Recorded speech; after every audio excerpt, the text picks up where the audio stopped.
ಆಯುಕ್ತಿಗೆ ಈಗ ನಾವು ಹಿಂದಿನ ಸಭೆ ಕರೆದಂತ ನಮ್ಮ ಅಧ್ಯಕ್ಷರು ಸಭೆಯಲ್ಲಿ ಸಿ ಉಮೇಶ್ ಅವರೊಬ್ಬರು ಮಾತ್ರ ವಿರೋಧ ವ್ಯಕ್ತಪಡಿಸಿದ್ದಾರೆ. ಮುಖ್ಯಾಧಿಕಾರಿ ನಮ್ಮ ಗುರಿ, ಯಾಕೆಂದರೆ ಈ ತಪ್ಪಾಗಕ್ಕೆ ಅವರೇ ಕಾರಣ. ನಾನು ಸಾರ್ವಜನಿಕವಾಗಿ ಹೇಳ್ತಾ ಇದ್ದೀನಿ, ಸದಸ್ಯ ನಮ್ಮ ಶ್ರೀಮತಿಯವರು, ಆದರೂ ನಾನು ಯಾಕೆ ಹೇಳ್ತಾ ಇದ್ದೀನಿ ಅಂದರೆ ಅವರೇ ಮುಖ್ಯ ಕಾರಣ. ಅವರು ಇಲ್ಲ ಈ ಕೃತ್ಯ ಮಾಡಬಾರ್ದಿತ್ತು ಅಂತ ಅವ್ರು ಹೇಳಿದರೆ, ಅವರು ಎಚ್ಚೆತ್ಕೊಂಡಿದ್ರೆ ಈ ಕೃತ್ಯ ಆಗ್ತಾ ಇರಲಿಲ್ಲ, ಇಷ್ಟೊಂದು ದೊಡ್ಡ ಮೊತ್ತದ ಹಣ ಆಗ್ತಾ ಇರಲಿಲ್ಲ. ಏನಾಗಿದೆ, ಇವರು ಅಧ್ಯಕ್ಷರಾದ ನಂತರ ಒಂದು 20 ದಿನಗಳಲ್ಲಿ ಈ ಹಣದ ಜೊತೆನೇ ಸೇರಿ ಇನ್ನೂ 2.5 ಕೋಟಿನ ಅವರು ಬ್ಯಾಂಕ್ನಲ್ಲಿ ಬೇರೆ ಬೇರೆ ಬಿಲ್ಗಳನ್ನ ಪಾವತಿ ಮಾಡಿದ್ದಾರೆ. ಈ ಥರ ಕೆಲಸನ ಅವರು ಯಾರು ಹೇಳ್ದೆ ಕೇಳದೆ ಏಕಾಏಕಿ ಮಾಡ್ತಾ ಇದ್ದಾರೆ. ಅದಕ್ಕೋಸ್ಕರನೇ ಇಷ್ಟೆಲ್ಲ ಸದಸ್ಯರು ವಿರೋಧನ ವ್ಯಕ್ತಪಡಿಸಿದ್ದಾರೆ.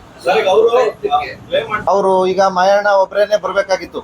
ಮಾಯಣ್ಣ ಒಬ್ಬರೇನೆ ನಾವು ಸಿ ಉಮೇಶ್ ಅವ್ರ ಹೆಸರು ಸೇರ್ಪಡೆ ಮಾಡಿರಲಿಲ್ಲ. ಅಲ್ಲಿ ಮಾಯಣ್ಣವ್ರನ್ನ ಒಬ್ಬರನ್ನೇ ನಾವು ಸೇರ್ಪಡೆ ಮಾಡಿದ್ದವರು, ಶಿವಕುಮಾರ್ ಅವ್ರನ್ನ. ಯಾಕೆಂದ್ರೆ ಅವರು ನಿಮ್ಮ ಮಾಧ್ಯಮ ಮುಂದೆ ಹೇಳಿದ್ರು, ಅವರು ನಾನು ಸಿ ಉಮೇಶ್ ಅಣ್ಣವ್ರ ಹೆಸರು ಹೇಳಿದ್ದೆ, ಅವ್ರ ಹೆಸರು ಹೇಳಿದ್ರೆ ಹಣ ಕೊಡ್ತಾರೆ ಅಂತ ಹೇಳಿದೆ ಅಂದರು.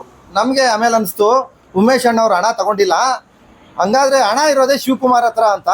ಹಾಗಾಗಿ ನಾವು ಶಿವಕುಮಾರ್ ಕಂಪ್ಲೇಂಟ್ ಕೊಟ್ಟರೆ ನಮ್ಮ ವಾಟರ್ ಮ್ಯಾನ್ಗಳು ಲಂಚದ ಹಣ ವಾಪಸ್ ಬರ್ತದೆ ಅಂತ ತೀರ್ಮಾನ ಮಾಡಿ ಅವ್ರ ಮೇಲೆ ಕಂಪ್ಲೇಂಟ್ ಕೊಟ್ಟು, ಆದರೆ ಅವರು ಸ್ಟೇಷನ್ಗೆ ಬಂದು ನನ್ನನ್ನು ರಾಜಿ ಮಾಡ್ಸೋಕ್ಕೆ ಕರೆದ್ರು. ಅಲ್ಲಿ ಯಾರು ಸಿ ಉಮೇಶ್ ಅವರು. ನಾನು ಹೇಳಿದೆ, ಇದು ರಾಜಿ ಆಗೋ ವಿಚಾರ ಅಲ್ಲ, ನಂದು ಯಾವುದೇ ವ್ಯಾಪಾರ ನಿಮ್ಮ ಹತ್ರ ಇಲ್ಲ ರಾಜಿ ಮಾಡ್ಕೊಳ್ಳೋಕ್ಕೆ.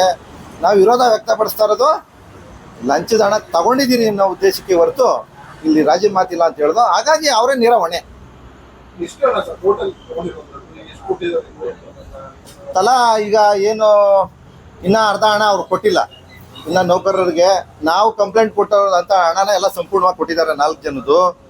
ಮತ್ತೆ ರಾತ್ರಿ ಎಲ್ಲ ವಾಟರ್ ಮ್ಯಾನ್ ಮನೆಗಳಿಗೆ ಹೋಗಿ ಇದೇ ಮಾಯಣ್ಣನ ಕಳಿಸಿ ಇವರು ಪ್ರತಿ ವಾರ್ಡ್ಗೂ ಹೋಗಿ ಯಾವ ವಾಟರ್ ಮ್ಯಾನ್ಗೆ ಹಣ ಕೊಡಬೇಕು ಸಂಪೂರ್ಣ ಹಣ ಕೊಟ್ಟಿಲ್ಲ, ಕಮ್ಮಿ ಹಣ ಕೊಟ್ಟಿದ್ದಾರೆ. 15% ತಗೊಂಡಿರಲ್ಲಿ 4 ಜನಕ್ಕೆ ಮಾತ್ರ ಕೊಟ್ಟಿದ್ದಾರೆ. ಉಳಿಕೆ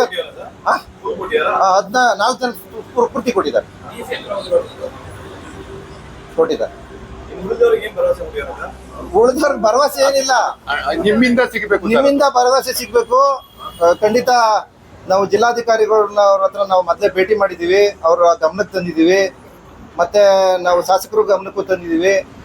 ಅವರು ಸಹ ಈ ಹಣ ತಿನ್ನಬಾರ್ದು, ಇಂಥ ಕೆಲಸ ಯಾರು ಮಾಡಬಾರ್ದು, ಇದು ತನಿಖೆ ಆಗಲೇಬೇಕು ಅಂತೇಳಿ ಅವರು ನಮ್ಗೆ ಹೇಳಿದ ನಂತರನೇ ನಾವು ಇದೆಲ್ಲ ಅತಿ ಹೆಚ್ಚು ಜಾಗೃತೆಯಿಂದ ನಾವು ವಹಿಸಿ ಇಷ್ಟೆಲ್ಲ ಮಾಡಿದ್ದೀವಿ ಸರ್.